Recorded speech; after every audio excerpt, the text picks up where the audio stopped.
નમસ્કાર મિત્રો, વિડીયોમાં તમારું સ્વાગત છે। તો મિત્રો, અત્યારે ખૂબ જ મોટી અને દુઃખદ ખબર સામે આવી રહી છે। જી હા મિત્રો, તમને જણાવી દઈએ કે સુરેન્દ્રનગર જિલ્લાના થારના અમરાપરા ગામમાં ફાયરિંગની ઘટના સામે આવી છે। તો મિત્રો, 7 થી 8 રાઉન્ડ ફાયરિંગ કરવામાં આવ્યું હોવાનું જાણવા મળી રહ્યું છે અને કારના કાચ પણ તોડવામાં આવ્યા છે। તો મિત્રો, સમગ્ર ઘટનામાં 4 લોકો ઇજાગ્રસ્ત થયા છે।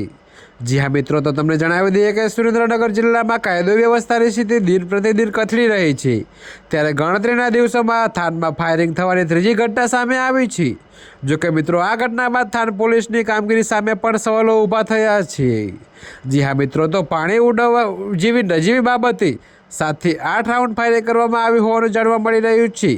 જોકે મિત્રો, સાથે જ કારમાં પણ તોડફોડ કરાઈ સમગ્ર ઘટનામાં 4 લોકો ઇજાગ્રસ્ત થયા છે। તો મિત્રો, આ અંગે પોલીસે વધુ તપાસ હાથ ધરી છે।